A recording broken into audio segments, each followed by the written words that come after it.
Hi, this is Michael Levy from Fuzz on the Lens Productions. I'm a director, producer, actor, and you might know me as Will the Exterminator in the Terrifier franchise. I'm also a producer of the Terrifier franchise and director of upcoming horror film Stream. And you're listening to 30 Screams or Less. Warning, 30 Screams or Less may contain spoilers about movies that have recently been released. If you haven't seen the movie, go watch it, come back, and enjoy the show. Or, if you don't want to waste your time watching the movie and rather have two random horror dudes watch it for you, we got you covered as well.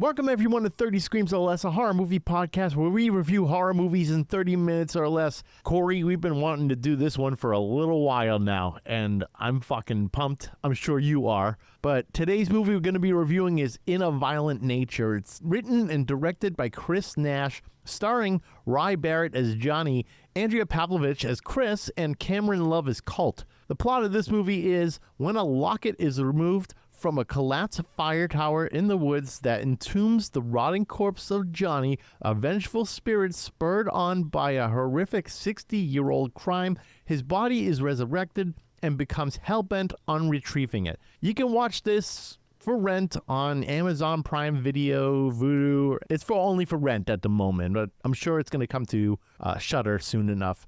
But before we get into it, Corey, last night I was looking in the mirror and you know what? My beard was looking gnarly. And I said to myself, I can't look like this. I got to do something. So I decided to break out Beard Octane's beard wash and conditioner along with their beard oil. And dude, my beard looked amazing. I'm glad you turned me on to Beard Octane. Yeah, of course. Like I said, I've been using their products for years and I can vouch for them. And whether you're pounding IPAs or chopping wood, you got to look your best. Visit beardoctane.com and use the code 30screams10 at checkout for a 10% discount. It helps us. And like I said, the products are absolutely incredible. They're local too. They're based out of Connecticut. So help them out, support small businesses. We're not just slinging beard grooming supplies. We've been using them for a while. Yeah, we have. With that said, 30 Screams or Less starts now. Corey, what did you think of In a Violent Nature? So like you said, we were so pumped to watch this. Unfortunately, we didn't have the opportunity to see it anywhere around here because, of course, it doesn't fucking show anywhere near us. But for once, dude, a movie lived up to all the hype it got. I know it's one of those movies that is, we were talking to Mike Levy about this, how it's hit and miss. Because it is. You're literally just following the killer an entire movie by a behind-the-camera shot. But I think it was an interesting take on the slasher genre. Again, it was original, it was unique, and I loved every second of it. And it seems like they left it wide open for a sequel. Oh, they big time did. Because, dude, we'll get to it, but ultimately the ending was so nerve-wracking. The whole time I'm waiting, and I'm waiting, and I'm waiting. I'm like, when the fuck is this kill going to happen? And it didn't. But there's a good reason for it. I'm sure, like, it was done on purpose because, like, the movie wanted to drive us all fucking crazy. You mean crazy thing... Okay, you mean a kill of Johnny getting killed? Or Johnny making the last attack, like doing one more kill. But the movie eventually transitioned to being... So at first it was like Johnny the whole time. And then it switched to the main protagonist, like the girl, which was Kris.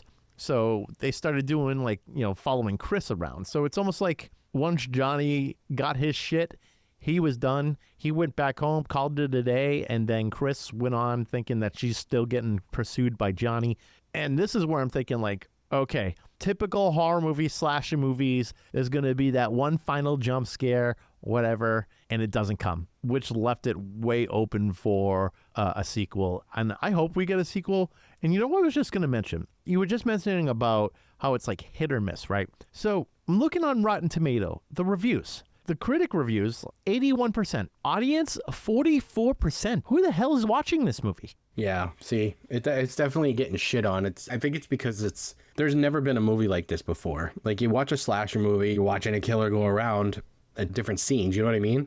This, you're literally like a GoPro attached to like a stand or something behind the killer, and you're just following him through the woods. Exactly. Yeah. So I think people were bored. But like you and I, we can appreciate something like this because it's a unique take on that genre we love so much. Exactly. I think you're right. I think people are probably bored and they don't get it. right? They're just not into slashers maybe as much as, like, say, you and I are.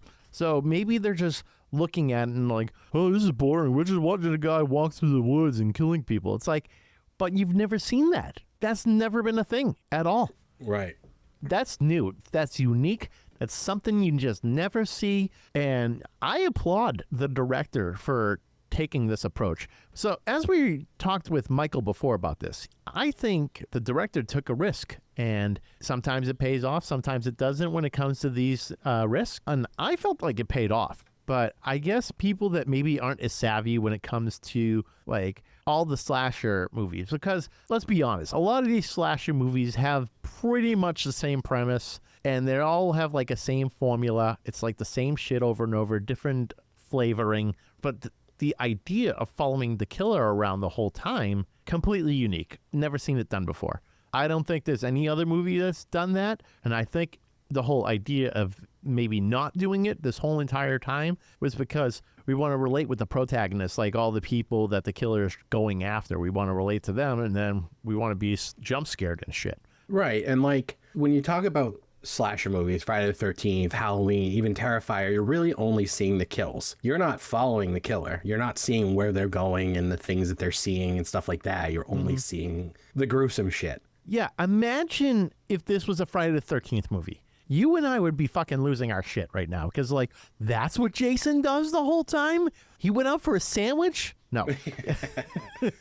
Yeah, and that's what's another thing that's cool though, is because you can tell Chris Nash took a lot of inspiration from those original slasher films. Like just the way that Johnny is resurrected is straight out of fucking Friday the 13th Part 6. Oh yeah, absolutely. Coming out of the grave. The ground, yeah. Minus the lightning, he came out of the ground. That's right, because, and you just fucking reminded me there, because it was Tommy, he came in with the locket, right? And opened up the grave, and that's when Jason got electrocuted and brought back to life, and the fucking amulet is there or whatever, all that shit. Yep. So fuck.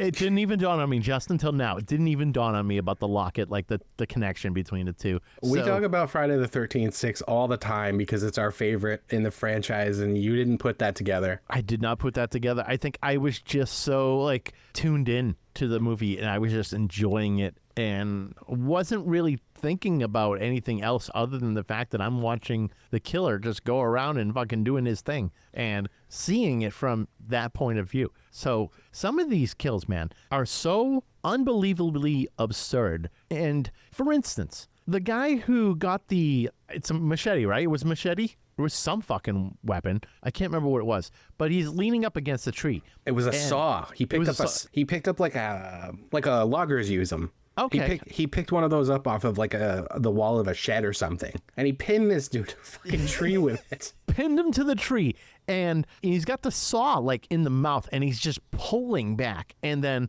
naturally it just goes through and cuts off half the head and the body. Let me tell you, man, the practical effects in this movie were insane. Oh, I know, dude. Especially, and we'll get there, but the yoga kill. The yoga kill. Oh, yes. The yoga kill. Oh, man. But that's not even the best one, in my opinion, regarding the practical effects. The best one, in my opinion, is the stub cutter.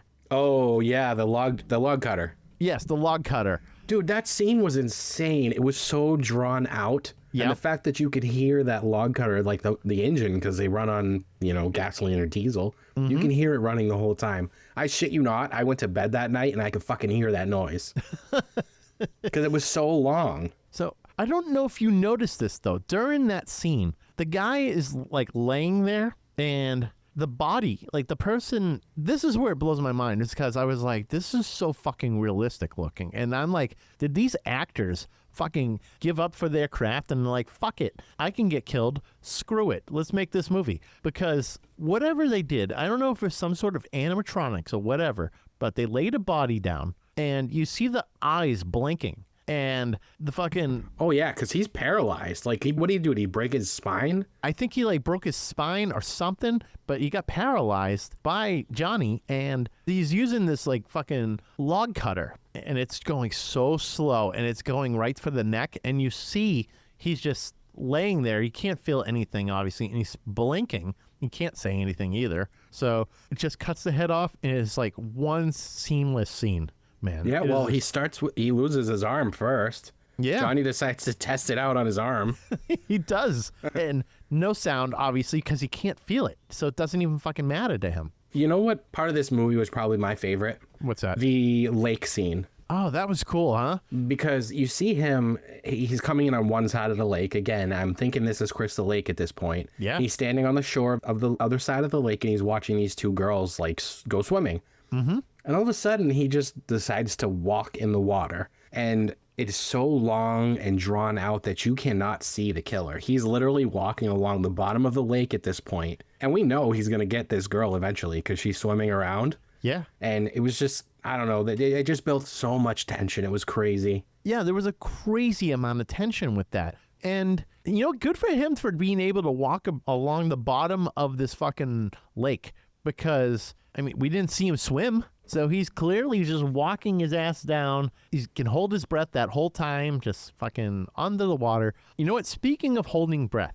when that girl got attacked and she's pulled under, they were down there for a little bit, man. I don't know if you noticed that, but they were both underwater for quite some time. So either this actress can really hold her breath or the editing for this part was just amazing. Well, it brings me back to what C.J. Graham said when they were filming that movie. He said that they actually filmed in a dark pool, and he felt like he was going to die the whole time. And this was in the 90s. Yeah. Like, I can't imagine what they're doing now. They probably have some sort of crazy shit going on. At like Disney, right, or whatever, they have those mermaids or something like that, like underwater. I'm sure you know what I'm saying. But they have these like flowers underneath water that these mermaids will go to, and it's really just like they look like they're smelling it, but they're breathing. Yeah, just oxygen. Just oxygen, exactly. So I don't know if maybe that's something that they did, but she was pulled under, and we didn't see the struggle. We just saw her get pulled under, and then they're both hanging out probably underneath the water, waiting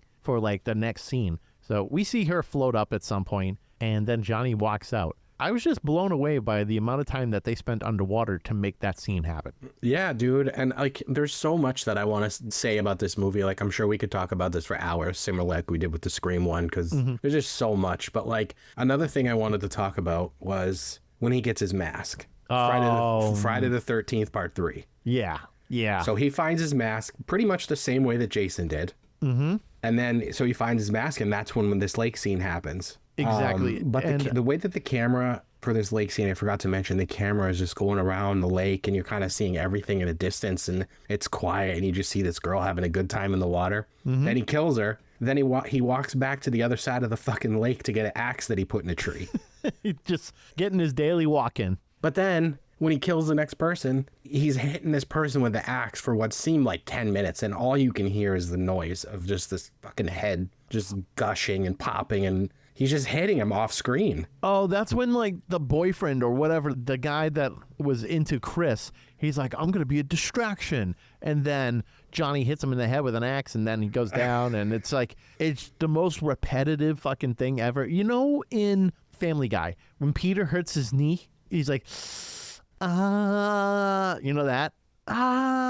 Yeah, it was very similar to that. It was very similar to that. So it got to a point where it was almost funny because of how dead that guy was, like uppercase DED. Dude, he was dead the first time he got hit in the head with the axe, and then he got hit like 75 more times. Yeah. So Johnny wanted to make sure. Oh, he wanted to make sure that person was quite dead. So let's talk about the yoga death. Oh, yeah. This was like, it reminded me of a Colombian necktie. You know what that is? I'm pretty sure I do, but for the audience, let's elaborate. I'm fairly sure it's when you get your throat slit and you pull your tongue out your neck and like hang it and then try and strangle someone with it. That's okay. I have heard of that. So this whole yoga scene that's all I could think of when I watched it happen. Dude, I've never seen someone be like pulled inside themselves. Dude, she was, the whole time it was happening too, like she never screamed. She was so calm. Yeah. Well, I think is like after he put the hook through her stomach and she just turned around and just looked at him, like she just accepted her fate because obviously not much to do at that point. And another fucking hook in the head. And that's when he decides to do the whole fucking making her a bow tie type deal.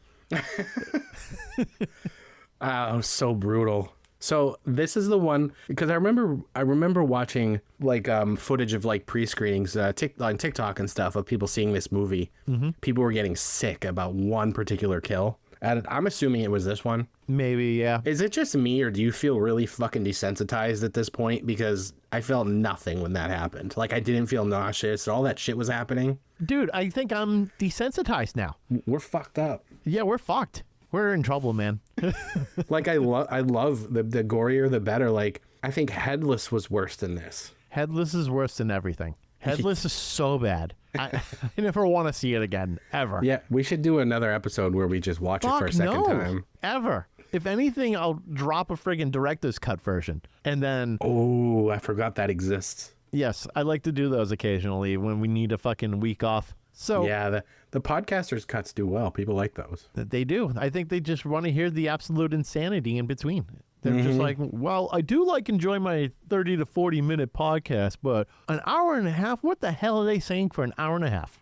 Like, yeah, like what did Steve cut out that I could hear? But people like it, yeah. So this kill, and actually I wanted to touch base on this too. This girl had an easy opportunity to get the hell out of there, but fucking decided to not make the jump. And it's not like this was a cliff, man. This was just an incline. She could have jumped down and ran and gotten away from him, I'm sure. You're right. She probably could have jumped, but she would have broken everything on her way down.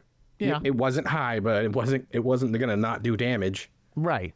Yeah. You just got to jump and then go with the momentum. You don't just freaking land flat. You have to just run and jump and fucking tuck and roll and just make it happen. I mean, she sees this dude coming at her with a giant hook in his hands, and she just stands there. Yep. She's like, oh, fuck. I'm fucked. Just going to take it. And it was brutal, man. And you saw the neck break. I'm like, oof, ouch. It's like when the head was pulled down, you heard the pop. And oh, yeah. That might be maybe the head just coming dislodged from the spine. Maybe it wasn't even a break. It's just like her head became officially decapitated. And then she was pulled inside herself. It's so hard to even describe this scene because the kill was so over the top. One of the most over-the-top kills I've seen. Let's not talk about Terrifier because that's on a whole fucking level of its own. Like Terrifier, Terrifier 2, those deaths, those things are over the top. Let's not count them, right? This one might be probably the most ridiculous kill I've ever seen.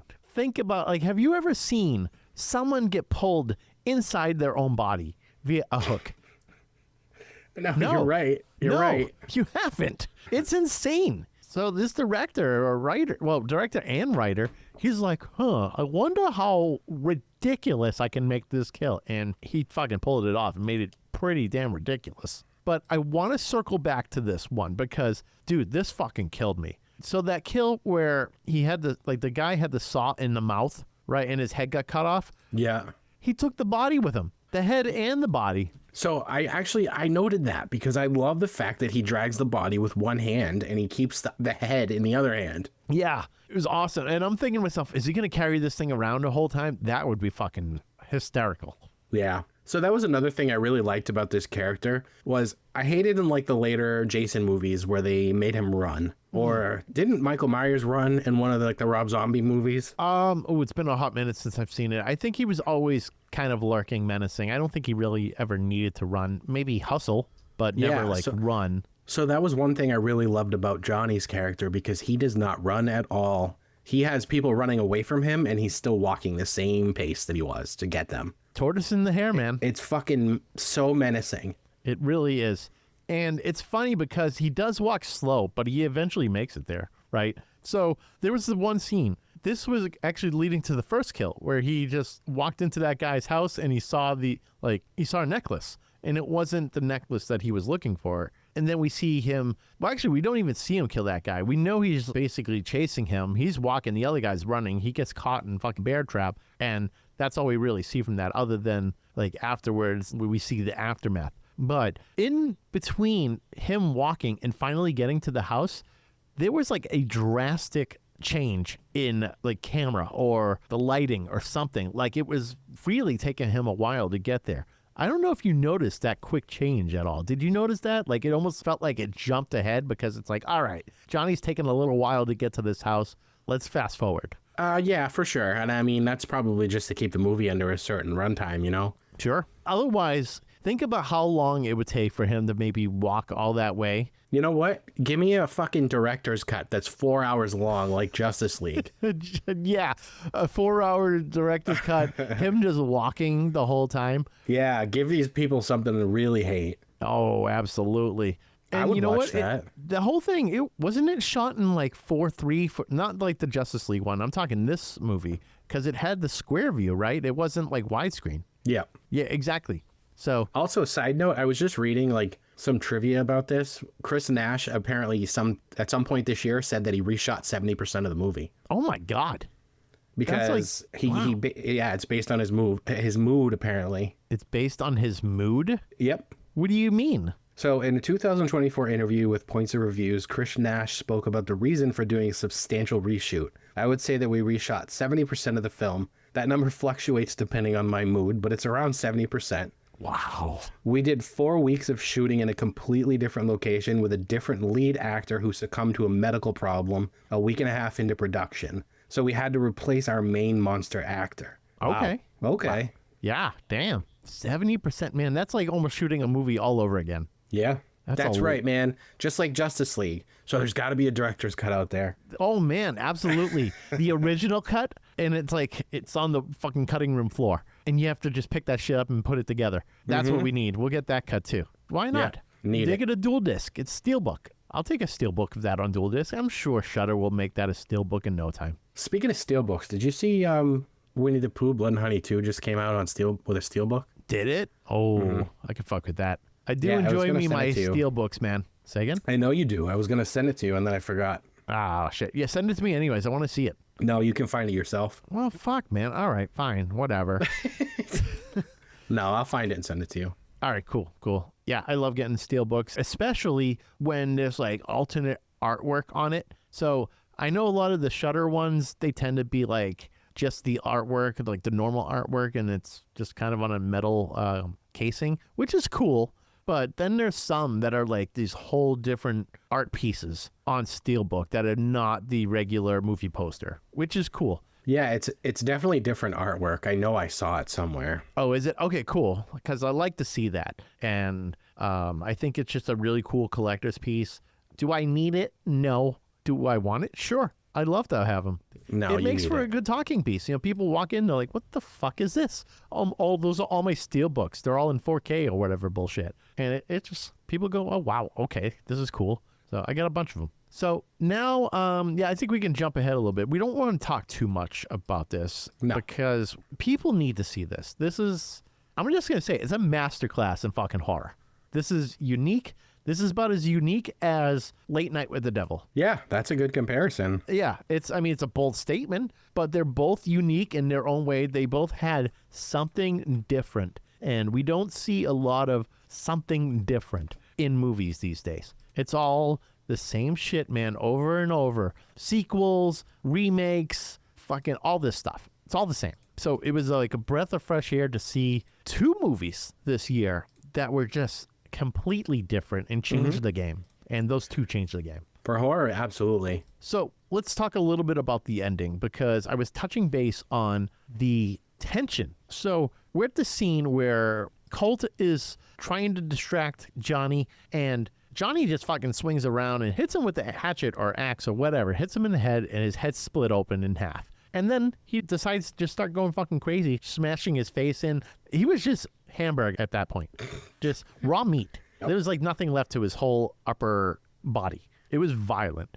So this is when Kris decides to take off that fucking necklace and is like, I think this might work. And just fucking... This is what he wants. This is all he wants. I'm just going to put this down. I'm not going to lie. When we find out that that's what he's after this whole movie, I definitely laughed a little bit. Yeah. I mean, don't fucking steal his shit. That's Like, it. Simple. He's murdering everyone over a necklace that belonged to his mother. Hey, it has sentimental value to him. Mm-hmm. Exactly. So she takes the necklace off and she puts it down. Like their whole plan was to friggin' light this guy up on fire. And solid plan, because you think, right, you have to use these traumatic events against the killer. So Jason hates water. Freddy hates fire. things like that. Johnny fell from a firehouse. He fell off of something, right? And the firemen, they just fucking blamed it on him. They wanted nothing to do with it, even though they're the ones that fucking coaxed him to climb up, and he fell to his death. So I think that they were trying to say, like, oh, we're going to use fire because this whole thing revolves around firemen and him dying at their hands by accident. So that didn't work out at all. They fucking couldn't shut up in the woods. They're like, he sees us. What are you doing? We got to be quiet. He sees us. And the funny thing is, because you're like behind the killer the whole time and seeing what he's seeing, you're just standing there and you're like, fucking hear them. Clearly the killer can hear them. And they're just being like stupid about it. They should be hiding better. And that's when she just decides to take off the necklace. She starts running, but that's the last time we see Johnny is him just hacking Colt to fucking smithereens. Oh, he was, for sure. Hey, I wanted to bring one thing up before we wrap this up. So that one scene where we see Johnny without his mask on, where finally you have the face reveal. Mm-hmm. Dude, I love the makeup. It looks so good. Yeah, the makeup was white, really like cool. over white of his eyes, like skin melted together. I don't know. I thought they did a really good job with the makeup effects on him, because you only see his bare face during this one scene where he's sitting down against a tree, and he had the necklace at that point, right? No, he didn't have the necklace. It was a pair of keys. That's what it was, right? He had the little Hot Wheels car or something on it that he crushed. Yeah, exactly. Because I'm sure he's still like a little child in his mind. So seeing something like that, he wants to play with it. Now, this scene, I do want to talk about this kill too, because this is where I'm talking about the practical effects stuff. The guy getting the rock smashed down onto his head. Popped like a tomato. Yeah, and that aerial view. Yeah, it was great. Seamless. Absolutely seamless. Just like standing over, the overhead view of him with holding the rock above his head and just dropping it on that guy's face. Yeah. I don't know how they did that editing, but it looked fantastic. But yeah, just watching it from that aerial point of view, very cool. The guy's, he's clearly fucked. Obviously, he got stabbed. He knows it. Yeah, he knows he's fucked. There's nothing he can do. Johnny picks up the rock and then just smashes his face, explodes like a fucking tomato, and that's that for that guy. But these practical effects were great. The makeup was great. A lot of cool stuff like that. So I think let's go back into the ending. So the girl's running. After she drops off the friggin' necklace, leaves it with Johnny, she takes off. And the whole time, now we're just following her the whole time. And this is very chaotic. It's very stressful because you think that Johnny's chasing her the whole time, because all slasher movies that we've seen, whenever the protagonist is running, it's like always the killer in pursuit. So we're thinking that Johnny's in pursuit the whole time. He's not. He's probably still back there hacking at the guy's face and finally picking up his necklace. Mm-hmm. Yep. So at some point she fell. She got injured somehow. She makes it out to the road. And dude, this is where I'm waiting for this kill to happen. So this lady picks Kris up. They get in her truck and they're about to drive to the hospital. And here's what I was expecting. I'm expecting Kris gets in the car and Johnny attacks the lady that's trying to be the Good Samaritan, and then another whole chase thing happens, which we've seen plenty of times in slashers. So pretty standard. Doesn't happen. So I originally had a note on here that I ended up removing, but that whole scene with the woman in the car, I thought she was going to be involved in this somehow. Mm-hmm. Perhaps she was going to be Johnny's mother. Yeah. Or Johnny's mother, Johnny's aunt, something, sister. And she was basically going to serve her up to Johnny, and that's how the movie was going to end. I kind of had that feeling too, and there was so much tension. We were just like, you were asking so many questions, like, is it going to fucking happen? Is this lady somehow like connected to Johnny? And then there was like another part where Kris passed out and the lady pulled over, and I'm just thinking, oh, this is where it's going to fucking happen. Johnny's going to attack. Doesn't happen. He's going to pop through the car window or something. Yes, exactly. That's exactly what I'm thinking. Like, yeah, your butthole's clenched for like the whole last 15 minutes of the film. For no reason. Yep, you're just thinking that she's going to get got, and then it doesn't happen. But that's the cool thing, is because it's building just tension the whole time, and it's getting your blood boiling, right? And you're panicked. And that's what horror movies are supposed to do. They're supposed to get your blood flowing and get you all fucking hopped up and like, oh shit, what the fuck's gonna happen next? Nothing happens. And this is where it leaves it open for interpretation, for a potential sequel. Now, I'm thinking we already ended the third-person perspective behind Johnny. Now, did he go back to his fucking hole? Like, did he just grab the necklace and just like, all right, well, I'm going to go back to bed? We don't know. Maybe he's still friggin' walking around. Maybe he's wearing the necklace and he's just going on his rampage still. She was just able to get away. I really hope that they make a sequel because I'd love to know what he's up to now. Yeah, I think that would be really cool to have as a sequel on that. All right, Corey, I feel like we've talked enough about this. I feel like that everyone just needs to watch this. As a horror fan, you have to watch this movie because it flips the script with slasher films. Corey, what do you give In a Violent Nature? So if it wasn't obvious, this is a 5 out of 5. Easy for me. No fucking surprise there. This lives up to all the hype for me, as I said before. I can definitely understand why it's hit and miss with a lot of people because it can drag. And again, maybe people think it's boring because you're following this guy for an hour and a half. But it has all my favorite elements of a good 80s and 90s slasher with the elements of that added third-person perspective. Honestly, man, I cannot wait for the sequel. Like, I hope it comes out real soon. Yeah, me too. I mean, it only took it took a month times however many times for the reshoots. But, I mean, it seems like it doesn't take a ton of time to record. But the practical effects, I feel like that's something that probably takes a while to do with, like, the makeup and all that shit. Yeah, and with reading what the director said about all the reshoots, it's like he seems like a perfectionist, which is something that I really love. Yeah, I appreciate that. So, like, he hated 70% of his movie, so he reshot it. Dude, it happens, man. With perfectionism, it's a fucking curse. I remember there was this one time we were, like, recording If Only Minds Could Paint Pictures. We started with a whole different person for the album, and I didn't like the process and how it was sounding. We went to someone else. We were only like a song or two in. I'm like, nope, don't like it. Here's whatever money for doing this. I'm out.